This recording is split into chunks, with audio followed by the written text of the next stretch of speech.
توحید و رسالت کا نعرہ، توحید و رسالت کا نعرہ دنیا میں لگانے نکلے ہیں۔ بسم اللہ الرحمن الرحیم۔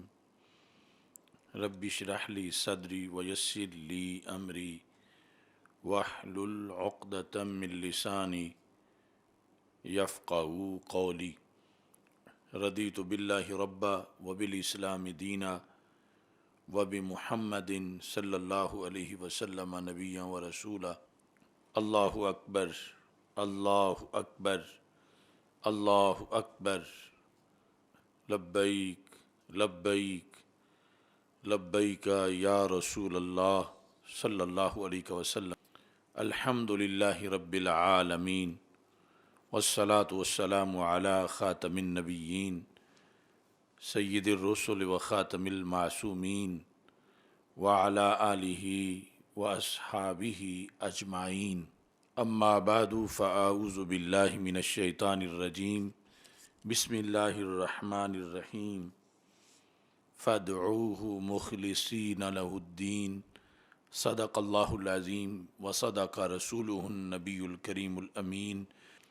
ان اللہ وملائکتہ یصلون علی النبی یا ایہا الذین آمنوا صلوا علیہ وسلموا تسلیما۔ الصلاۃ والسلام علیک یا سیدی یا رسول اللہ وعلی آلک واصحابک یا حبیب اللہ۔ الصلاۃ والسلام علیک یا سیدی یا خاتم النبیین وعلی آلک واصحابک یا سیدی یا خاتم المعصومین۔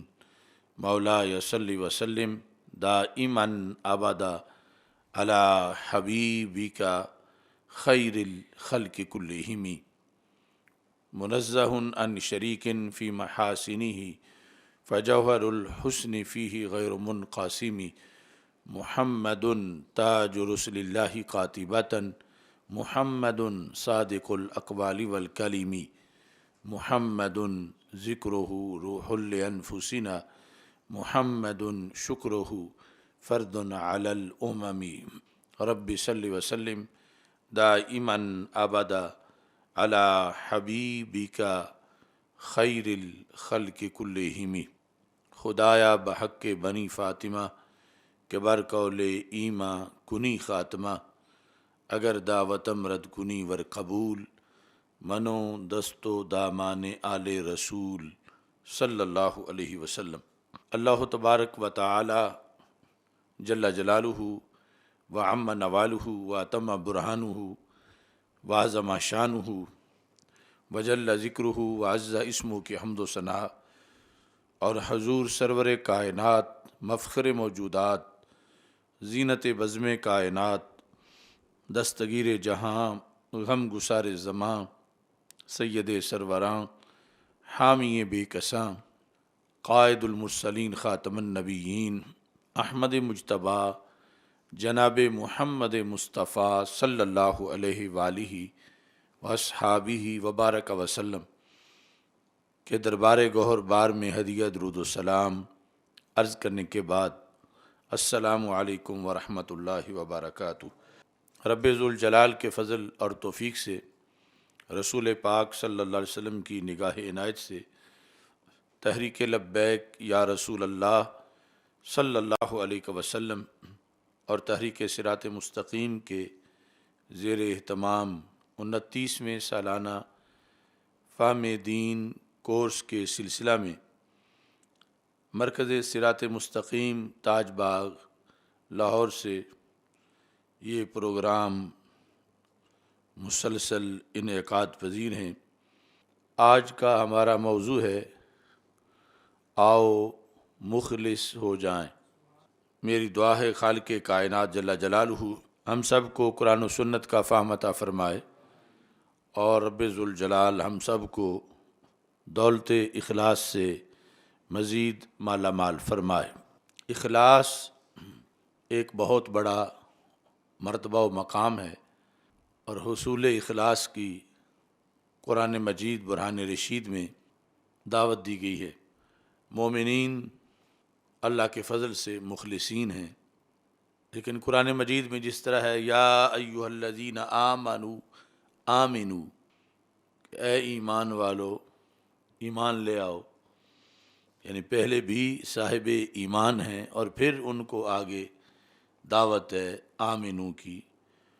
تو اسی طرح یعنی آؤ مخلص ہو جائیں، اس کا یہ مطلب نہیں کہ جنہیں دعوت اخلاص دی جا رہی ہے وہ دعوت اخلاص سے پہلے اخلاص سے خالی ہیں یا اخلاص سے محروم ہیں، یہ ضروری نہیں، بلکہ اکثر لوگ اللہ کے فضل سے اخلاص والے ہیں، اور دعوت دینے والے اور جنہیں دعوت دی جا رہی ہے اخلاص کی، پہلے اخلاص ہوتے ہوئے پھر حصول اخلاص کی کئی وجوہات ہیں اور کئی درجات ہیں، کئی مراتب ہیں۔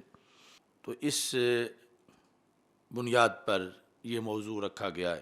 قرآن مجید برہان رشید کے مختلف مقامات ابھی میں تلاوت کروں گا، تو اس سے ایک طرف تو یہ پتہ چلے گا کہ ہمارا موضوع عین قرآنی احکام کے مطابق ہے، اور پھر یہ کہ کس کس مقام پر کس کس کے لیے کیسے اخلاص کی دعوت ہے، اور پھر یہ کہ اخلاص کی قسمیں کتنی ہیں، اور بندہ مومن کو اپنی زندگی میں آخری سانس تک راہ اخلاص کا مسافر بن کے جینا ہے، تاکہ اختتام اس کا حتمی اخلاص پر ہو، جس اخلاص کی جزا اللہ کے ہاں جنت ہے۔ اخلاص کا لفظ ہمارے اردو محاورہ میں بھی استعمال ہوتا ہے، خلوص اور اخلاص۔ عربی زبان میں اس کا اطلاق اور پھر جو عربی تصوف ہے اس کے اندر کی تعریفات، اس کا خلاصہ بھی اس وقت ذکر کرنا مقصد ہے۔ بنیادی اخلاص یہ ہے، الاخلاص هو القصد بالعبادة الى ان يعبد المعبود بها وحدہ۔ سب سے بڑا اخلاص اخلاص فی العبادہ ہے، عبادت میں اخلاص۔ بندہ وما خلقت الجن والانس الا لیعبدون، کہ بندے کا سب سے بڑا مقصد تخلیق عبادت ہے۔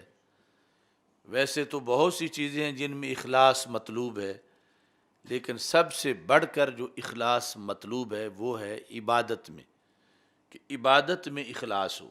عبادت میں اخلاص یہ ہے کہ عبادت میں صرف معبود کا ہی ارادہ ہو، معبود برحق رب ذوالجلال، اس کے سوا کسی اور کا ارادہ اس میں شامل نہ ہو۔ خلاصہ یہ ہے کہ اس میں ریا نہ ہو، عبادت صرف اللہ کی ہے۔ اخلاص یہ ہوگا کہ اس میں دکھلاوا نہ ہو، چونکہ اگر دکھلاوا ہوا تو پھر وہ عبادت کچھ فیصد من وجہ غیر کے لیے ہو جائے گی۔ یعنی ایک بندہ نماز پڑھتا ہے اللہ کے لیے، اور اس کے دل کے کسی حصے میں یہ بھی ہے کہ کاش کہ میں جب نماز پڑھوں تو مجھے محلے والے بھی دیکھیں، یا میں جب نماز ادا کر رہا ہوں تو اس وقت فلاں بندہ کبھی آ جائے اور وہ مجھے دیکھے، اسے پتہ چلے کہ میں نمازی ہوں، مثلا تہجد کی پڑھ رہا ہے یا نماز پنجگانہ کوئی پڑھ رہا ہے۔ تو اگر اس کے اب ظاہر ہے کہ وہ مومن ہے، مسلمان ہے، عبادت تو وہ اللہ کی کر رہا ہے، لیکن ساتھ ساتھ اگر یہ بھی ہے کہ کوئی اور بھی جانے مجھے کہ میں عبادت گزار ہوں، تو یہ پھر اخلاص کے منافی ہے۔ اخلاص یہ ہے کہ عبادت صرف اللہ کے لیے ہو، اس میں ریاکاری نہ ہو، دکھلاوا نہ ہو، اور کسی کا ارادہ شامل نہ ہو۔ ایسے ہی کچھ لوگوں نے اخلاص کی تعریف میں یہ کہ مثلا میر سید شریف سند جو ہیں انہوں نے کہا کہ اللہ تطلب لعملک شاہدا غیر اللہ تعالی، اخلاص یہ ہے کہ تو اپنے عمل کا گواہ اللہ کے سوا کوئی تلاش نہ کرے، اللہ کوئی اپنے عمل کا گواہ بنا، یہ اخلاص ہے۔ اب بعض مقامات تو یہ ہیں کہ جہاں ویسے گواہی درکار بھی ہوتی ہے اور گواہوں کی ضرورت بھی ہوتی ہے، اور وہ ایک علیحدہ مسئلہ ہے، لیکن اصل بنیادی طور پر جو ہے وہ اخلاص یہ ہے کہ اللہ تطلب لعملک شاہدا غیر اللہ، اللہ کے سوا تو اور شاہد تو طلب نہ کرے، اپنے عمل پر تو اللہ ہی کو گواہ سمجھے، تو یہ اخلاص ہے۔ قرآن مجید برہان رشید میں اخلاص کا لفظ بار بار استعمال کیا گیا ہے، اور وہاں جب ہم ما قبل کو پڑھ کے دیکھتے ہیں تو پھر مجموعی طور پر 7 قسم کے مقامات ہیں قرآن مجید میں، یعنی 7 وجوہ پر لفظ اخلاص کو قرآن مجید میں استعمال کیا گیا۔ وہ ساری آیات سامنے رکھنے سے پھر خلاصہ مزید واضح ہوگا، اور اس کے بعد پھر ہم اخلاص کی مزید اقسام جو ہیں وہ بیان کریں گے۔ سورہ یونس کے اندر اخلاص کا ذکر ہے کفار کے ایک عمل کے طور پر، یعنی کبھی کفار بھی اس سے متصف ہوتے ہیں، جب انہیں مخصوص حالات کا سامنا ہوتا ہے تو پھر وہ بھی چاہتے ہیں کہ وہ مخلص ہو جائیں۔ مثلا قرآن مجید برہان رشید میں سورہ یونس کے اندر رب ذوالجلال کا فرمان ہے، آیت نمبر 22 سے، دعوا اللہ مخلصین لہ الدین، انہوں نے اللہ کو پکارا درا حال کہ وہ اللہ کے لیے دین کو خالص کر رہے تھے۔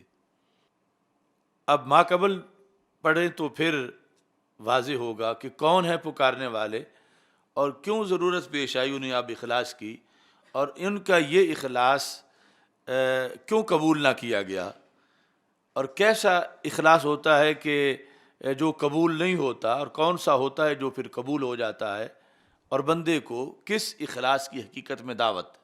تو یہاں پر پہلے حتی اذا کنتم فی الفلک وجرین بہم بریح طیبہ وفرحوا بہا جاءتها ریح عاصف وجاءہم الموج من کل مکان وظنوا انہم احیط بہم دعوا اللہ مخلصین لہ الدین۔ مشرکین کا ذکر ہے۔ اللہ تعالیٰ فرماتا ہے کہ جب تم کشتیوں میں ہوتے ہو اور اچھی ہوا سے انہیں وہ لے کر کشتیاں چلتی ہیں تو فارحوا بہا، اس وقت بڑے خوش ہوتے ہیں کشتیاں جب چل رہی ہوتی ہیں، جاءتها ریح عاصف، تو پھر ان پر ایک آندھی کا جھونکا آ جاتا ہے، یہ عین کے ساتھ عاصف ہے۔ وجاءہم الموج من کل مکان، اور پھر ہر طرف سے موج ان کو آ کے گھیر لیتی ہے، ان کی کشتی درمیان میں ہے، پہلے بڑے خوش تھے، پھر تیز ہوا آ گئی اور طوفان آیا، کشتی جو ہے وہ گھیری گئی۔ وَظَنُّوا أَنَّهُمْ أُحِيطَ بِهِمْ، اور وہ سمجھ گئے کہ انہیں گھیر لیا گیا ہے، یعنی اب کوئی سہارا بچنے کا نہیں رہا، کہ پانی ہے ہر طرف اور خشکی تک پہنچنے میں بہت وقت لگے گا، اور ہر طرف سے ہی جو موجیں ہیں وہ طغیانی پر ہیں۔ تو اب انہوں نے کہا پھر اللہ ہی ہے جو بچائے، دعوا اللہ مخلصین لہ الدین، اب انہوں نے اخلاص کر لیا، یعنی وہ جن بتوں کو مانتے تھے ان کو چھوڑ کر صرف اللہ کے لیے انہوں نے اللہ سے دعا مانگنا شروع کر دی، اور کہنے لگے لئن انجیتنا من ہذہ لنکونن من الشاکرین، کہ اگر تو نے بچا لیا اللہ سے ہمیں تو پھر ہم تیرا شکر ادا کریں گے۔ فلما انجاہم اذا ہم یبغون فی الارض بغیر الحق، جب اللہ نے ان کو بچا لیا تو پھر وہ زمین میں سرکشی شروع کر دیتے۔ اب یہاں بھی اخلاص آیا ہے، یہ کس کے اخلاص کی بات ہے؟ مشرک کے اخلاص کی بات ہے، کافر کے اخلاص کی بات ہے، اور یہ اس اخلاص کی بات ہے جو ایمرجنسی کا اخلاص ہے، ہنگامی حالات کا اخلاص ہے۔ اور اللہ نے تو پھر بھی نوازا وعدہ کر کے کہ ہم مخلصی رہیں گے، پھر انہوں نے اخلاص کو ترک کر دیا۔ تو قرآن مجید میں ایک اخلاص وہ بھی ہے جو مشرک اور کافر کا اخلاص ہے، اس کا بھی رب ذوالجلال نے تذکرہ کیا، اور مطلب یہ ہے کہ ایسا اخلاص شریعت نہیں چاہتی، شریعت وہ اخلاص چاہتی ہے جو پکا ہو، ہر وقت کا ہو، شادی غمی میں، مرض صحت میں، خوشی غمی میں، ہر حال میں بندہ مخلص رہے، تو شریعت تو وہ اخلاص چاہتی ہے۔ بہرحال یہ پرانی قوموں میں پرانے زمانے سے کفار کا وتیرہ رہا ہے کہ جب گر جاتے ہیں تو پھر تو اخلاص پہ آ جاتے ہیں، لیکن جب وہ مشکل وقت ختم ہو جاتا ہے تو پھر اخلاص جو ہے وہ ترک کر دیتے ہیں، جبکہ مومن کی یہ شان ہے کہ وہ ہمیشہ ہی مخلص رہتا ہے۔ قرآن مجید برہان رشید کا دوسرا مقام وہ مومنین کے اخلاص کے بارے میں ہے، یعنی یہ تو تھا مشرکین کا اخلاص، دوسرا مقام جو ہے وہ ہے مومنین کا اخلاص، اور یہ ہے سورہ غافر میں، جس کو سورہ مومن بھی کہتے ہیں، آیت نمبر 65 اللہ فرماتا ہے هو الحی لا الہ الا ہو فادعوہ مخلصین لہ الدین، وہ اللہ حی ہے، وہ حی ہے، اس کے سوا کوئی الہ نہیں، فادعوہ، تو اس کی بندگی کرو، مخلصین لہ الدین، درا حال کہ تم اس کے لیے دین کو خالص کر رہے ہو، اس کی بندگی کرو، درا حال کہ صرف اسے ہی معبود جانو، اس کے ساتھ کسی اور کی بندگی نہ کرو، یعنی شرک جلی کی صورت میں اور شرک خفی کی صورت میں کہ اور کسی کے دکھلاوے کے لیے نہ کرو، اور کسی کے ریا کے لیے نہ کرو، فادعوہ مخلصین لہ الدین، یہ ساری امت مسلمہ کو، مومنین کو یہ حکم ہے کہ اللہ کے لیے اخلاص کرتے رہو اور اسی ادا پر تم قائم رہو، یعنی آؤ مخلص ہو جائیں۔ اب فادعوہ مخلصین لہ الدین جو آیت کریمہ ہے، اس آیت کریمہ کے تقاضا کے مطابق یہ موضوع ہے کہ جو آیت دعوت دے رہی ہے سارے مسلمانوں کو، تو وہی اس موضوع میں بھی دعوت دی جا رہی ہے۔ تیسرے نمبر پر یہ ہے کہ یہ مقام بھی مومنین کے لحاظ سے ہے، اور اس میں یہ بتایا گیا ہے کہ اخلاص کا ہی مومنین کو حکم ہے، یعنی اخلاص کے سوا ان کے نصاب میں شامل ہی کچھ نہیں، ان کا دین سراسر اخلاص ہے، اخلاص ہی اخلاص ہے، یعنی یہ نہیں کہ کبھی اخلاص ہے اور کبھی غیر اخلاص، بلکہ اخلاص ہی اخلاص مومنین کا دین ہے۔ سورہ بینہ کے اندر رب ذوالجلال نے یعنی 30ویں پارے کے اندر یہ ارشاد فرمایا، وما امروا الا لیعبدوا اللہ مخلصین لہ الدین، یہ حصر ہے ما اور اللہ کے ساتھ کہ انہیں نہیں حکم دیا گیا مسلمانوں کو مگر یہ کہ وہ صرف اللہ کی بندگی کریں، وہ اللہ کی بندگی کریں، درا حال کہ اس کے لیے وہ اخلاص رکھنے والے ہیں۔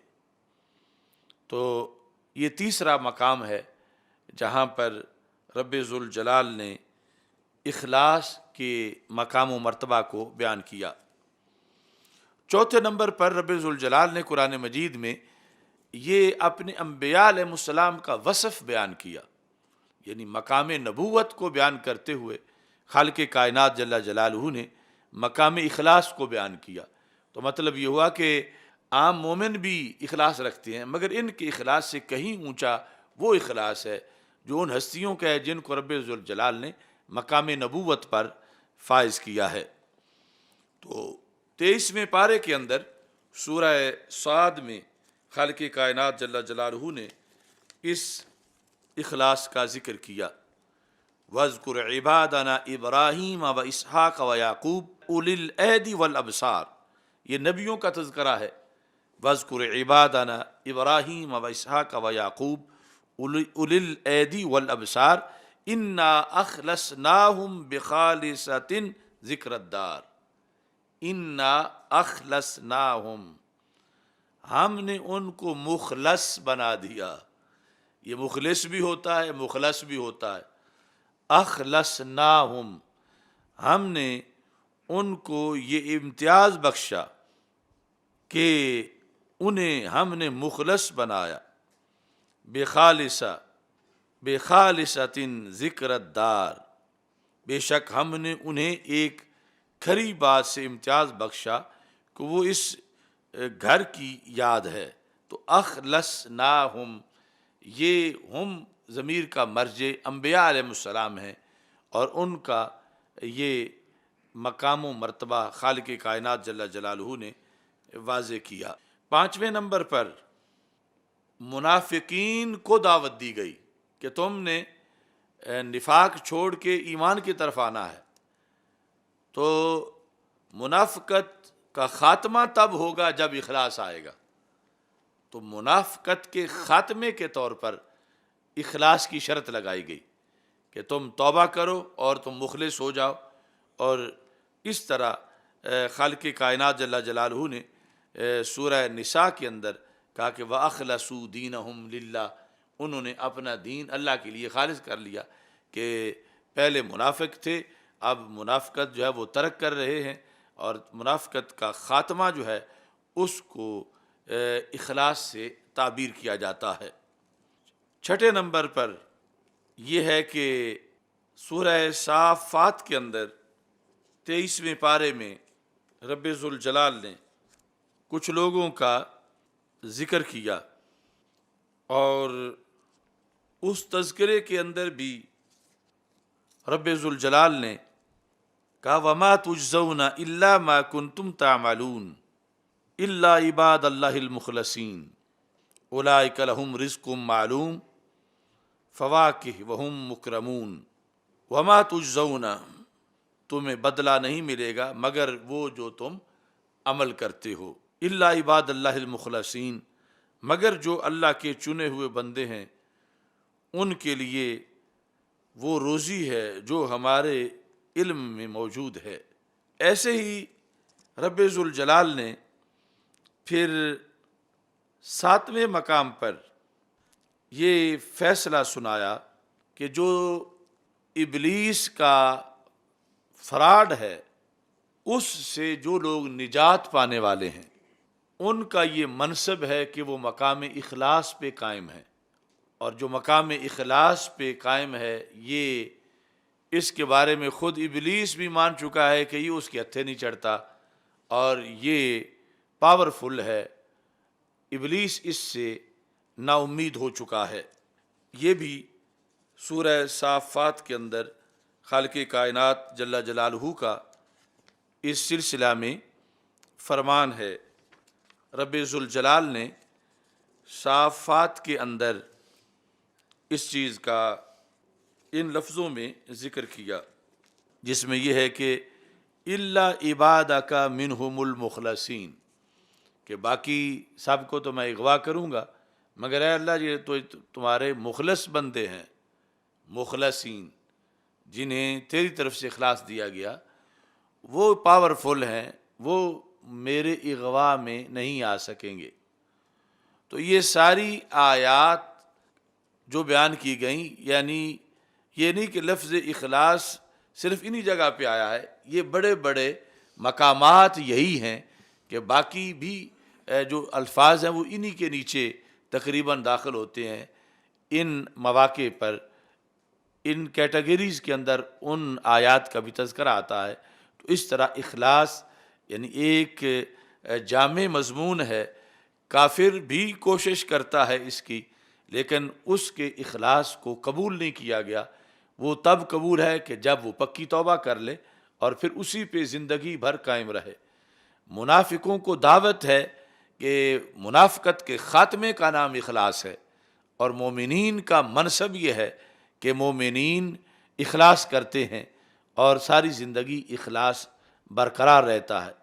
پھر یہ ہے کہ جو اللہ کے ہاں بزرگ ہستیاں ہیں، برگزیدہ لوگ ہیں، ان کی کیٹاگریز ہیں اخلاص کے اندر، اور سب سے اونچا درجہ اخلاص میں ہے انبیاء کرام علیہ السلام کا ہے. اور باقی لوگوں کو اس کے اندر زندگی بھر اپنا مقام و مرتبہ بلند کرنے کی دعوت دی گئی ہے کہ وہ اخلاص میں اپنے آپ کو مزید آگے بڑھائیں اور اللہ کے مخلص یا مخلص بندے قرار پائیں. اب یہ ہے کہ کس چیز سے اخلاص، چونکہ اخلاص کی کئی قسمیں جو ہیں وہ اس بنیاد پر ہیں کہ کس کے مقابلے میں اخلاص، کس چیز کو کاٹ کے سائڈ پہ کر دیا گیا ہے، اب پیچھے جو ہے وہ خلوص رہ گیا ہے. تو وہ جو چیزیں دور کرنے کے بعد خالصیت آتی ہے، وہ چیزیں کئی قسم کی ہیں. تو اس بنیاد پر پھر اخلاص کی قسمیں بھی کئی ہیں. علم القلوب کے اندر حضرت ابو طالب مکی رحمہ اللہ تعالی آپ نے اس بنیاد پر پھر اخلاص کی قسمیں بتائیں. یہ تصوف کے بہت بڑے امام ہیں. تو کہتے ہیں کہ اما الاخلاص فیدور علی اوجہ خمسہ، کہ 5 قسمیں ہیں اخلاص کی. سب سے پہلا اخلاص کیا ہے؟ اخلاص الملت من بین جملۃ الملل، ملتوں میں سے ملت کا اخلاص، ملتوں میں سے ملت کا اخلاص. و اخلاص الدین والقیام من الشیع والاہواء والبدع، سب سے پہلا جو ہے وہ ہے ملتوں میں سے اخلاص، ملت کا اخلاص. جس طرح کہ ہم اپنی دعوت میں جو اصلاحات ہیں اس میں کہتے ہیں کہ ایک ہے اصلاح عقائد، پھر ہے اصلاح اعمال، اصلاح معاملات، اصلاح نظام. تو اس بنیاد پر یعنی اخلاص میں بھی جو پہلا نمبر ہے وہ عقیدے کے بنیاد پہ اخلاص کا ہے. تو پہلا ہے اخلاص الملت من بین جملۃ الملل، جس طرح کہ اللہ تبارک و تعالیٰ نے فرمایا قل صدق اللہ فاتبعوا ملت ابراہیم حنیفا وما کان من المشرکین. تو یہ ہے ملت کا اخلاص، ملت کے لحاظ سے، مذہب کے لحاظ سے، مسلک کے لحاظ سے اخلاص. یعنی یہ پہلا اخلاص یہ ہے صلح کلیت کا خاتمہ، کہ اخلاص ہو، ملاوٹ نہ ہو، آدھا تیتر آدھا بٹیر نہ ہو، بلکہ ملت کے لحاظ سے بندے کا اخلاص ہو. یعنی ایسا نہ ہو کہ جس لایا گلے اس ناڑی چلی. تو یہ پہلا سب سے اخلاص ہے، اخلاص ملت اور دین کے لحاظ سے. قال ابن عباس الادیان ستہ، حضرت عبداللہ بن عباس رضی اللہ تعالیٰ عنہ فرماتے ہیں کہ ویسے تو بہت سے فرقے مذہب ہیں، لیکن مجموعی طور پر جو بڑے بڑے دین ہیں وہ 6 ہیں. خمسۃ منہا باطل، ان میں سے 5 باطل ہیں اور 1 دین برحق ہے. باطل کون ہے؟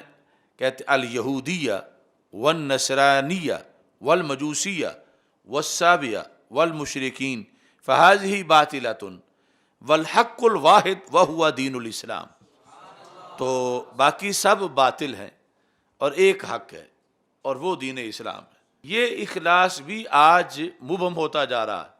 یعنی یہ طاہر القادری یا غامدی یا اس طرح کی اس سرشت کے جتنے لوگ ہیں وہ اس اخلاص سے بھی محروم ہیں، پہلے اس اخلاص سے. یعنی جن کے نزدیک جو ہے وہ بلیور ہونے کے لحاظ سے وہ یہود اور نصارہ کو بھی حق ہی مان رہے ہیں، جبکہ حق صرف ایک ہے، هو الذی ارسل رسولہ بالہدی ودین الحق لیظہرہ علی الدین کلہ ولو کرہ المشرکون۔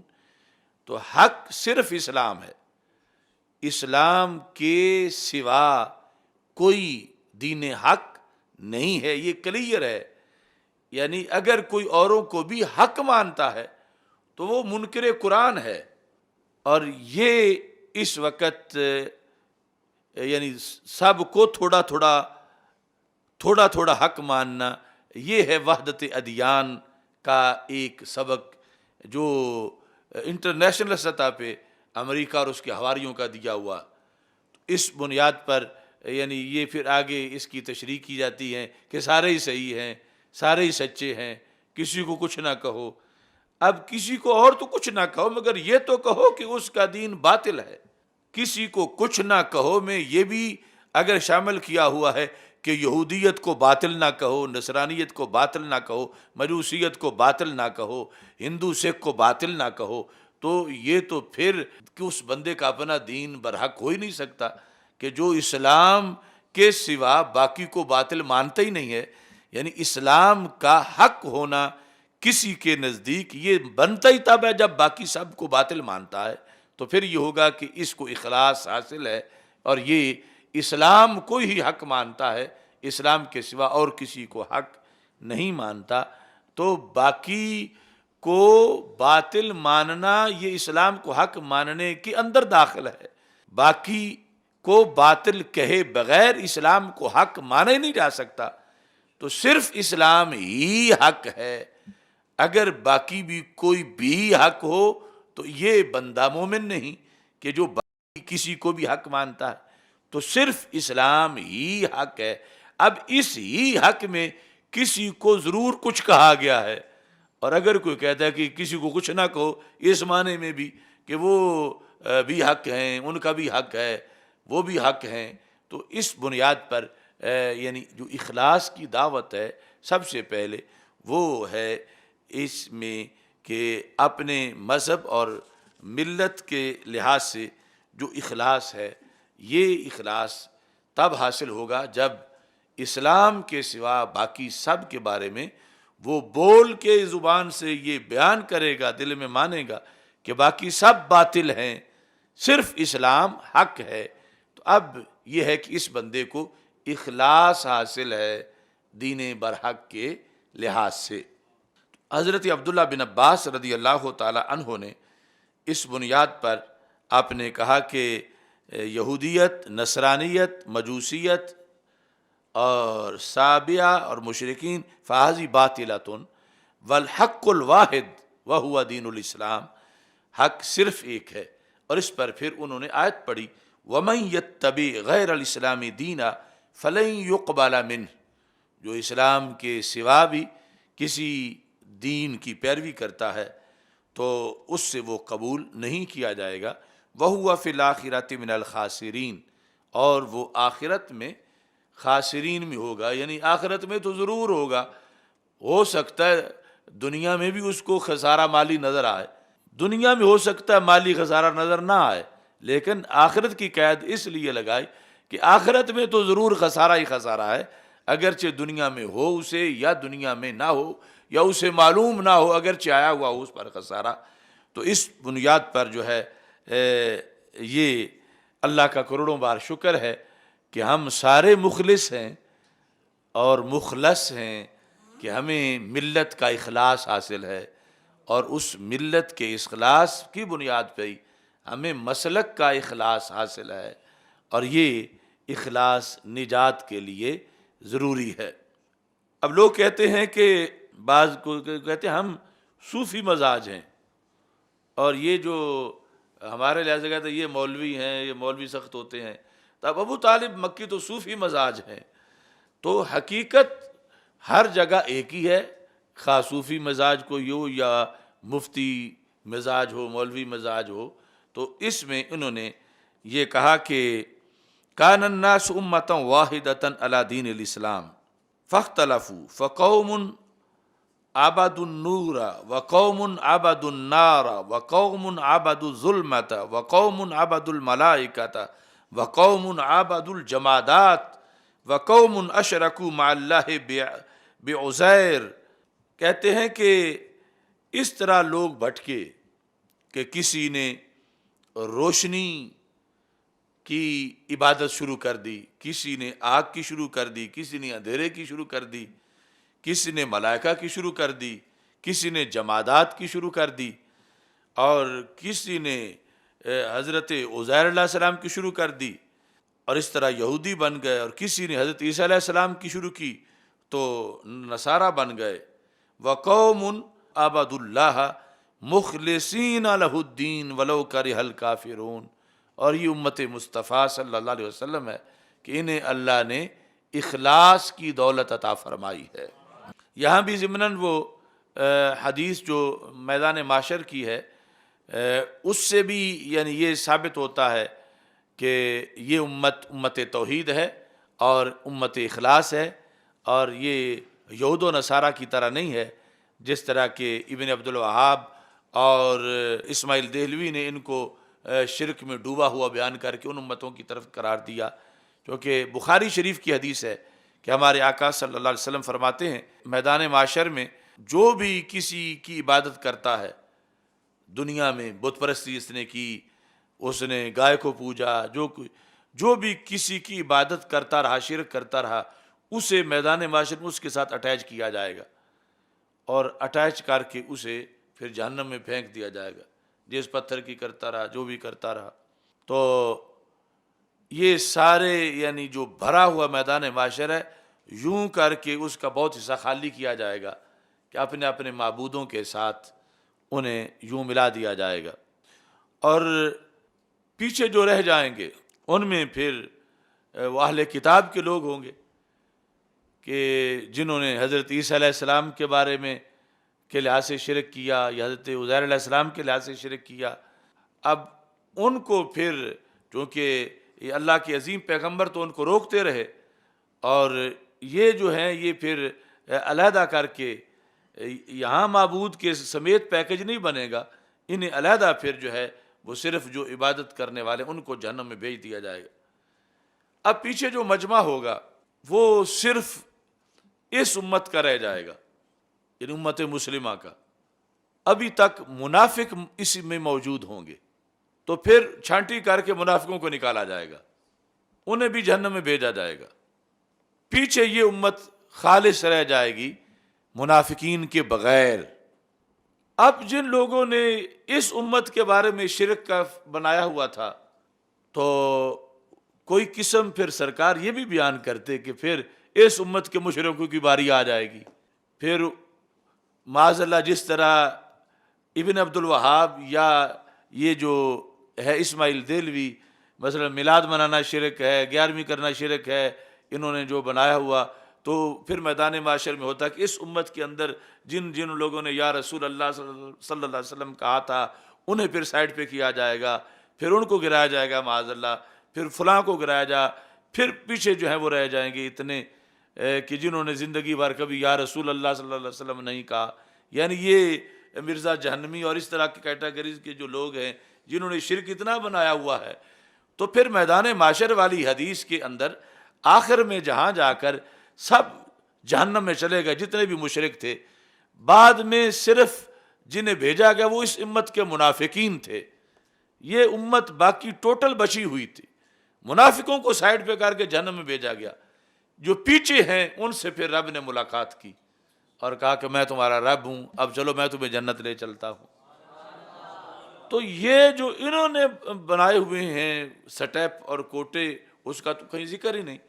یعنی جنہوں نے شرک کیا وہ باقاعدہ وہاں پر اس کا حساب ہے کہ یہ وہ ٹولہ ہے جو حضرت عیسیٰ علیہ السلام کی وجہ سے مشرک ہوئے، لہذا یہ جہنم میں جائیں. یہ وہ ٹولہ ہے جو حضرت موسیٰ علیہ السلام کی وجہ سے مشرک ہوئے، لہذا یہ جہنم میں جائیں. وہاں یہ ہے ہی نہیں کہ یہ وہ ٹولہ ہے جو محمد عربی صلی اللہ علیہ وسلم کو نور ماننے کی وجہ سے مشرک ہوئے، یا یہ وہ ٹولہ ہے جو آپ کو حاجت روا ماننے سے مشرک ہوئے. ایسا ہرگز ذکر نہیں ہے اس حدیث بخاری میں اس پوری امت کو منافقین نکالنے کے بعد ساری امت کو مخلص امت قرار دیا گیا ہے۔ اب یہ پہلا اخلاص ہے۔ دوسرا اخلاص ہوا اخلاص الدین من الفرق والشیع والاہواء الفاسدۃ والبدع المضلۃ۔ پہلا تھا کہ ملتوں میں سے ملت اسلام، یہ اخلاص۔ دوسرا مسالک میں سے مسلک اہل سنت، یہ اخلاص۔ من الفرق، فرقوں سے، والشیع والاہواء الفاسدہ، یہ دوسرے نمبر پر۔ تو حضرت ابو طالب مکی کہتے ہیں وقد اخرج اللہ تعالی اہل البدع من جملۃ المسلمین و جمہور الامہ و محصول الدین بقولہ عز وجل۔ یہاں اس کے بارے میں یہ آیت پڑھو کہ جو مخلص ہیں ان کو رکھ کے باقی کو رب نے کیسے نکالا؟ کہتے ہیں ان الذین فرقوا دینہم وکانوا شیعا، کہ جنہوں نے دین میں فرقے بنائے اور کانو شیعہ یعنی کئی گروہ بن گئے۔ شیعہ تو ویسے اپنا کہتے ہیں کہ ہمارا ذکر یہی ہے کہ جنہوں نے انتشار کیا وہ شیعہ تھے۔ یہ جو حضرت حیدری کا ہم نے جواب دیا تھا اور آج تک بیچارہ پھر جواب نہیں دے سکا۔ اس نے گوجرا میں یہ کہا کہ اہل سنت تمہارا تو ذکر قرآن میں نہیں ہے، ہمارا ذکر ہے قرآن میں۔ تو ہمارے ذکر کے ساتھ اس نے جو آیتیں پڑھی تو ہم نے پھر وہ سارا ماقبل ملا کے گوجرے والی وہ تقریر میں اس کو بتایا کہ تمہارا اگر ذکر ہے تو پھر اب اس کا جواب دو کہ یہاں تو مجرم کو شیعہ کہا جا رہا ہے کہ جنہوں نے یہ جرم کیا، جنہوں نے یہ جرم کیا۔ یہ آیت ماقبل سے اس کو میں نے کہا تم گھر بیٹھ کے ہی جواب دے دو کبھی کوئی اس کا ویڈیو بنا کے کہ جو میں تمہاری دلیل کا رد کر رہا ہوں، تو آج تک نہیں جواب دے سکے، نہ وہ نہ کوئی اور۔ تو یہاں حضرت ابو طالب مکی کہتے ہیں یہ ان الذین فرقوا دینہم وکانوا شیعا لست منہم فی شیء، اللہ مخلص کی شان بیان کر رہا ہے۔ اللہ فرماتا ہے تو چونکہ مخلص ہے لہذا تو ان سے نہیں جو شیعہ ہیں، تو ان سے نہیں ہے، لست منہم فی شیء۔ اور اس طرح جتنے جو ہے انتشار کرنے والے اور مختلف فرقے بنانے والے ہیں، اے مخلصین تم ان میں سے نہیں ہو۔ تو اس طرح کر کے یہاں انہوں نے ذکر کیا۔ اور پھر سیدہ عائشہ صدیقہ رضی اللہ تعالی عنہا سے مروی حدیث کو ذکر کیا۔ قالت عائشہ تو رضی اللہ تعالی عنہا سألت رسول اللہ صلی اللہ علیہ وسلم عن ہؤلاء۔ سید عائشہ صدیقہ رضی اللہ تعالی عنہا کہتی ہیں میں نے رسول پاک صلی اللہ علیہ وسلم سے سوال کیا ان الذین فرقوا دینہم وکانوا شیعا، یہ کون لوگ تھے؟ کہ اللہ فرماتا لست منہم فی شیء، آپ ان میں سے نہیں ہیں۔ یہ تھے کون؟ میں نے رسول پاک صلی اللہ علیہ وسلم سے یہ پوچھا، فقال ہم اہل البدع وانا منہم بریء، یہ مختلف قسم کے بدعقیدہ لوگ ہیں، میں ان سے بری ہوں۔ وہم منی برا۔ وقال افترقت الیہود علی 71 فرقہ، یہود کے بنے 71 فرقے، وافترقت النصارى علی 72 فرقہ، نصارہ کے بنے 72 فرقے، وستفترق امتی علی 73 فرقہ، کچھ وقت بعد میری امت کے بن جائیں گے 73 فرقے، الناجیہ منہا واحدہ، ان میں سے ایک ہے نجات والی جماعت، اور باقی جو ہیں وہ انتشار و افتراق والے ہیں۔ اور ایک روایت میں کلھا فی النار، سب جہنم میں الا السواد الاعظم، سوائے سواد اعظم کے۔ اور دوسری روایت جو ہم پہلے پیش کر چکے ہیں کہ آپ نے فرمایا کہ جو نجات والے ہیں ما انا علیہ و اصحابی یہم اہل السنت والجماعہ۔ تو یہ تھا کہ اخلاص ایک ہے ملت کے لحاظ سے اور دوسرا اخلاص ہے مسلک کے لحاظ سے۔ اللہ کا کروڑوں بار شکر اس رمضان کی رات میں ہم کرتے ہیں کہ اللہ نے ہمیں ملت والا اخلاص بھی دیا ہے اور مسلک والا اخلاص بھی عطا فرمایا ہے۔ تیسرے نمبر پر تیسرا اخلاص الوجہ الثالث ہوا اخلاص العمل من دقائق الآفات و خفایا العلل۔ تیسرے نمبر پر اخلاص یہ ہے کہ عمل کی جو آفتیں ہیں، عمل کی آفات، اس سے عمل کو خالص رکھنا۔ اب یہ عقیدے سے آگے عمل میں بات آ گئی ہے کہ اخلاص یہ ہے کہ عمل میں اخلاص ہو۔ یہ کس طرح، اس کا کہاں ذکر ہے قرآن مجید میں؟ کہتے ہیں کہ اس آیت میں اللہ فرماتا فمن کان یرجو لقاء ربہ، جو بندہ اپنے رب سے ملنے کی تمنا کرتا ہے، امید رکھتا ہے، فلیعمل عملا صالحا، اسے چاہیے وہ نیک عمل کرے، ولا یشرک بعبادت ربہ احدا، اور عمل میں اپنے رب کی عبادت کے ساتھ کسی کو شریک نہ کرے، یعنی ولا یرائی، ریاکاری نہ کرے، یعنی اپنے عمل کو وہ مخلص بنائے۔ عمل میں اخلاص کیا ہے کہ عمل میں ریا نہ ہو، دکھلاوا نہ ہو، عمل کی جو شرائط ہیں وہ پوری ہوں، رکن پورے ہوں، واجب پورے ہوں، اس کی سنتیں پوری ہوں، یعنی جو بھی عمل کے لحاظ سے تعلیمات ہیں شریعت کی، وہ عمل ادھورا نہ ہو، پورا ہو، اور بالخصوص یہ ہے کہ اس کے اندر جو ہے وہ ریاکاری نہ ہو، تو یہ بھی اخلاص ہے۔ اور یہ اخلاص، اس کا پر بہت بڑا جہاد ہے، یعنی امت شرک جلی کی تو مریض نہیں، چونکہ امت توحید ہے، مگر شرک خفی یہ دبیب نمل کی طرح ہے۔ رسول پاک صلی اللہ علیہ وسلم نے فرمایا دبیب نمل، یعنی جس طرح چیونٹی چل کے آتی ہے تو چیونٹی کے آمد پر کوئی ہلچل نہیں مچتی، کوئی کھڑاک نہیں ہوتا، کوئی آواز نہیں ہوتی، تو اس طرح ریاکاری بھی عمل میں سرایت کر جاتی ہے۔ اس پر امت کو حکم دیا کہ کھڑے ہو جاؤ اور سٹینڈ لو اور ریاکاری نہ ہونے دو، اور عمل کو ریاکاری سے بچا کے رکھو، اور یہ بڑا ہی مشکل کام ہے، اور اس کے لیے روزانہ ہر بندے کو اپنی نیت کی تلاشی لینی پڑتی ہے، نیت کو صاف رکھنا پڑتا ہے۔ اور پھر یہ عام لوگوں سے زیادہ علماء کے لیے مشکل ہے، یعنی عام لوگوں کے زندگی کے کام جو ہیں ان کے اندر زیادہ کام اس طرح کے نہیں ہوتے کہ جہاں دکھلاوا آ جائے۔ مثلا کوئی بندہ دکان پہ بیٹھا ہے تو ایسا کوئی جذبہ نہیں کہ مجھے آ کے کوئی دیکھے کہ میں تو کپڑا بیچ رہا ہوں، یہ یعنی ایک کوئی اچھائی کا نہیں ہے کہ دیکھو میں بہت بڑا کام کر رہا ہوں کہ میں سبزی بیچ رہا ہوں۔ لیکن جب کوئی تقریر کر رہا ہے، کوئی درس دے رہا ہے، کوئی منزل سنا رہا ہے، کوئی درس نظامی پڑھا رہا ہے، تو یہ ہے کہ میں تو بہت بڑا کام کر رہا ہوں، تو لوگوں کو پتہ ہونا چاہیے کہ مجھ میں یہ وصف موجود ہے۔ تو اس بنیاد پر یعنی عام لوگوں کے مقابلے میں علماء کے لیے زیادہ مشکل ہے پھر یہاں ریاکاری کو روکنا، اور اس جہاد کے لیے چونکہ عام ایک بندہ جو ہے اس کے لیے تو آئے گا مثال کے طور پر دن میں 5 مرتبہ نماز پڑھتے وقت، باقی سب تو چھٹی ہے، یا عمرے پہ گیا ہے یا حج پہ گیا ہے، تو پھر یہ ہے کہ ایک بڑے اچھے کام کی طرف جا رہا ہے، تو اسے یہ ہے کہ صرف اللہ کی طرف دھیان رکھے، یہ نہ ہو کہ بندوں کو پتہ چلے۔ اور عالم دین نے 24 گھنٹے یہ کام کرنے ہیں کہ جو اچھائی کے ہیں، یعنی یہ اس کی خوش قسمتی ہے کہ اس نے کبھی درس قرآن دینا ہے، کبھی درس حدیث دینا ہے، کبھی اس نے درس فقہ دینا ہے، کبھی اس نے کوئی کلاس پڑھانی ہے، کبھی کوئی نیکی کا کام کرنا ہے۔ اس لحاظ سے خوش قسمتی ہے کہ آرام کے سوا باقی سارے وقت اس کے نیکی کے کاموں کے لیے مصروف ہیں۔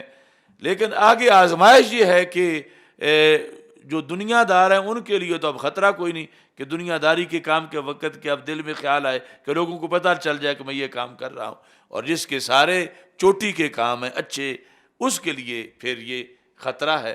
تو اس بنیاد پر یعنی یہ جو تیسرا اخلاص ہے، اس میں بڑی جد و جہد کی ضرورت ہے، عوام کے لیے بھی اور خواص کے لیے بھی، اور یہ ایک سبجیکٹ ہے جو نافذ ہے، یعنی وہ شرک جلی تو ہے نہیں، یعنی اس انداز میں کہ ہر طرف اس کے مظاہر ہوں۔ باقی معاذ اللہ جو اکا دکا صورتحال ہوتی ہے وہ تو کتنے بدبخت ہیں جو اللہ ہونے کا اعلان کر دے، تو شرک تو یہ ہے کہ اللہ کے ساتھ کسی اور کو شریک ماننا، اور جو خود کہنا شروع ہے میں اللہ ہوں معاذ اللہ، تو اس طرح کے واقعات بھی تو ہوتے ہیں۔ لیکن جس چیز کا ہم ذکر کر رہے ہیں کہ پہلی امتوں کی طرح کہ اپنے نبیوں کو اللہ مان گئے اور یہ کہ انہوں نے ان کو معبود بنا لیا، تو اس امت نے ایسا نہ کیا ہے، نہ ایسا کرے گی، اور قیامت تک اپنے عقیدہ توحید پر قائم ہے۔ اب یہ اصل اس امت کے لیے جو بڑا مسئلہ ہے وہ یہ ریا کے خلاف جہاد ہے، جو کہ ہم سب کے لیے لازم ہے، اور اللہ اس میں ہم سب کو کامیابی عطا فرمائے۔ یہ تیسرے نمبر کا یعنی تیسری قسم کا یہ اخلاص ہے۔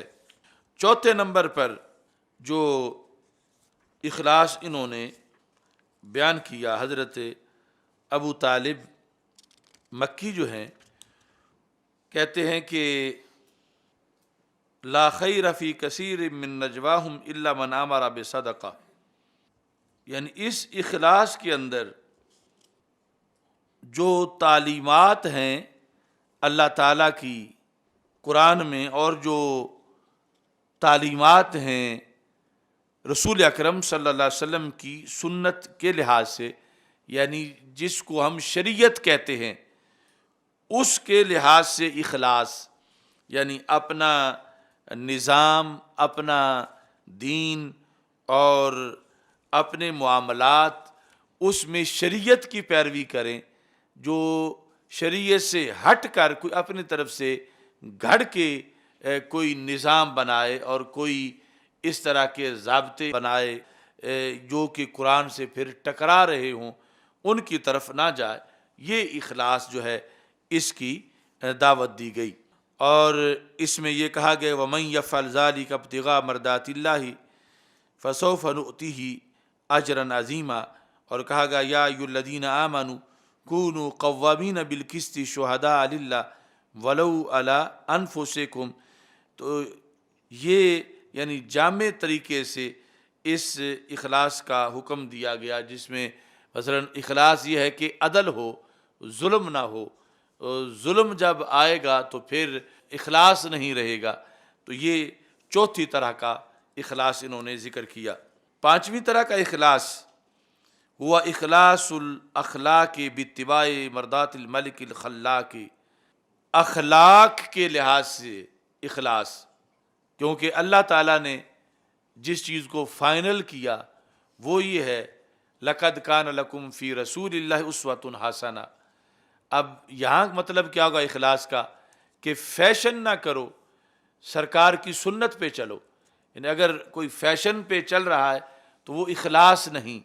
اخلاص یہ ہے کہ باقی ساری چیزیں اپنی سرے سے نکال دو، اپنے رہن سہن سے، اپنے چلنے کے انداز سے ہر چیز کو نکالو۔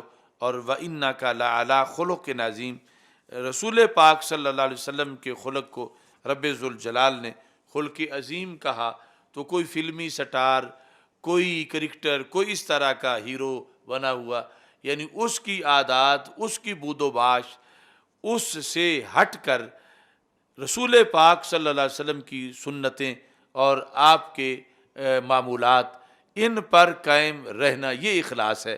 اس سے پہلے خصوصی طور پر نظام کے معاملہ میں کہ ایک ہے امریکی نیو ورلڈ آرڈر اور ایک ہے نظام مصطفیٰ صلی اللہ علیہ وسلم، تو امریکی نیو ورلڈ آرڈر کو رد کرنا اور نظام مصطفیٰ صلی اللہ علیہ وسلم پہ قائم رہنا، یہ ہے اخلاص۔ تو اس طرح آؤ مخلص ہو جائیں، یہ بڑی جامع دعوت ہے کہ اخلاص ملت کے لحاظ سے، اس اخلاص مسلک کے لحاظ سے، پھر اس اخلاص عمل میں، اور پھر اخلاص نظام میں، پھر اخلاص اخلاق میں، یہ سارے جو اخلاق ہیں اس کی یہ جامع دعوت ہے ہمیں قرآن و سنت کے لحاظ سے۔ باقی جو سب سے پہلے قرآن مجید برہان رشید سے پیش کیا، یعنی توحید کے لحاظ سے جو اخلاص ہے، اس کا صرف حدیث شریف سے، نسائی سے ایک مقام عرض کرتے ہوئے اپنی گفتگو کو سمیٹتا ہوں۔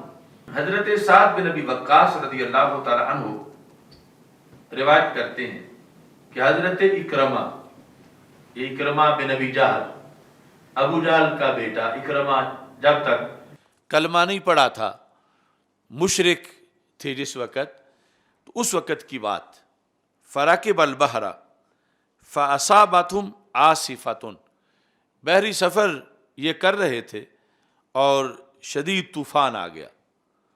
جب طوفان آیا تو جتنے بھی لوگ کشتی میں بیٹھے ہوئے تھے، فقال اصحاب السفینۃ اخلصوا، کشتی میں جتنے بیٹھے ہوئے تھے اتفاق سے سارے مشرک تھے، تو مشرک تھے اور اب کہنے لگے اخلصوا کہ مخلص ہو جاؤ، اور ساتھ یہ کہا فإن آلہتکم لا تغنی عنکم شیئا، تمہارے جو معبود ہیں نا، جو ہم نے اپنے اپنے گڑھے ہوئے ہیں، وہ کوئی فائدہ نہیں دے سکیں گے اب۔ یعنی یہ طوفان میں جو کشتی گر گئی ہے اور ابھی ساحل بہت دور ہے، اب ہمارا کوئی الہ، یعنی ہمارا کوئی بت جو ہے وہ ہمیں ذرہ بھر بھی فائدہ نہیں دے سکتا، لہذا سارے مخلص ہو جاؤ۔ تو مخلص ہو کہ اللہ کو پکارو کہ اللہ جو ہے وہ اس مصیبت سے ہمیں نجات دے۔ تو حضرت اکرمہ کے دل پہ ضرب اس گفتگو سے لگی کہ یہ سارے، ان کو یہ پتہ ہے کہ مشکل میں بت کام نہیں آئیں گے، مشکل میں اللہ کام آئے گا۔ تو آپ نے اس وقت اپنے دل میں یہ عہد کر لیا، حضرت اکرمہ نے کیا کیا، واللہ لئن لم ینجنی من البحر الا الاخلاص لا ینجینی فی البر غیرہ، کہ اگر سمندر میں سوائے اللہ کے کوئی نہیں بچا سکتا تو پھر سمندر کے باہر بھی اس کے سوا کوئی نہیں بچا سکتا۔ واللہ لئن لم ینجنی من البحر الا الاخلاص، اگر سمندر کی جو طغیانیاں ہیں ان میں اب اور کوئی رستہ ہی نہیں، اور کوئی مددگار نہیں، اخلاص ہے صرف کہ صرف اللہ مدد کرے گا، یعنی اللہ کو مانے، اللہ کو پکارے، تو لا ینجینی فی البر غیرہ، تو پھر بر میں بھی وہی مدد کرے گا۔ انہوں نے اپنے دل میں کہا اللہم ان لک علی عہدا، دل میں کر لیا کہ رب میں یہ عہد کرتا ہوں، ان انت عافیتنی مما انا فیہ، یہ جس مصیبت میں ہم گرے ہوئے ہیں، اگر تو نے مجھے عافیت دی، ان آتی محمدً صلی اللہ علیہ وسلم حتی آدا یدی فی یدہ، میں تو حضرت محمد صلی اللہ علیہ وسلم کے پاس جاؤں گا یہاں تک کہ میں اپنا ہاتھ ان کے ہاتھ میں رکھ دوں گا۔ یعنی یہ اس مشکل وقت میں عہد کر لیا کہ آج اگر رب تو نے بچا لیا تو میں باہر نکل کے مشرک نہیں رہوں گا، میں حضرت محمد صلی اللہ علیہ وسلم کے پاس چلا جاؤں گا اور میں کلمہ پڑھ لوں گا۔ فَلَأَجِدَنَّهُ عَفُوًّا كَرِيمًا، اور ساتھ سرکار صلی اللہ علیہ وسلم کے بارے میں یہ خوش عقیدگی بھی ظاہر کر دی کہ اگرچہ ہمارے ان سے اختلافات بڑھے رہے ہیں اور ہم نے تنگ انہیں بڑا کیا ہے، لیکن فَلَأَجِدَنَّهُ، یہ مجھے یقین ہے، میں ضرور بے ضرور جب ان کے پاس جب جاؤں گا نا تو میں ان کو کیا پاؤں گا، عفواً کریما، وہ مجھے معاف کر دیں گے، وہ بڑے کرم والے ہیں، وہ مجھے معاف کر دیں گے۔ تو اس طرح اس نے یہ عہد کیا اخلاص کا۔ یعنی عام مشرک جو تھے وہ جس طرح کے پہلے بیان کی آیت میں ہے، جب گر جاتے تھے، آسرے ٹوٹ جاتے تھے، اس وقت تو مخلص ہو جاتے تھے، اللہ کو پکارتے تھے، اور جب پھر حالات جو ہے وہ عام ہو جاتے، نارمل ہو جاتے تھے، پھر بگڑ جاتے تھے اور دین سے بغاوت کرتے تھے۔ تو انہوں نے جب سارے کشتی والوں کی گفتگو کو سنا تو قسمت اچھی تھی، تو وہاں ہی ایک اپنا عہد کر لیا، اور یہ نتیجہ پہلے نکالا کہ اگر اب سمندر میں وہی بچاتا ہے تو بحر بھی وہی بچاتا ہے، اور اگر اے اللہ تو نے مجھے آج بچا لیا تو میں حضرت محمد مصطفیٰ صلی اللہ علیہ وسلم کے پاس میں جاؤں گا۔ بخدا خدا کا یہی ہے در، مشرک تھا مگر اس طرح کا نہیں تھا کہ پھر آگے تقسیم کرتا کہ میں غیر کے پاس کیوں جاؤں، وہ سمجھتا تھا کہ سرکار کے پاس جانا یہ اللہ کے پاس ہی جانا ہے، یہ اللہ ہی کے نبی ہیں اور اللہ تک پہنچانے والے ہیں، اس بنیاد پر اللہ کا در یہ ہے۔ تو اس نے یہ کہا کہ حتی ادا یدی فی یدیہ، میں اپنا ہاتھ حضرت محمد صلی اللہ علیہ وسلم کے ہاتھ میں دے دوں گا اور میں انہیں بخشنے والا پاؤں گا۔ فجاء فاسلم، لہذا جب اللہ نے اس کو عافیت دی اور سمندری سفر مکمل ہوا تو رسول اکرم صلی اللہ علیہ وسلم کی خدمت میں حاضر ہوا اور اس طرح حضرت اکرمہ بن گئے۔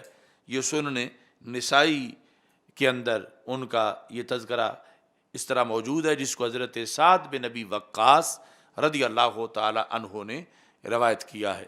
اللہ تعالی ہم سب کو دولت اخلاص سے مالا مال فرمائے۔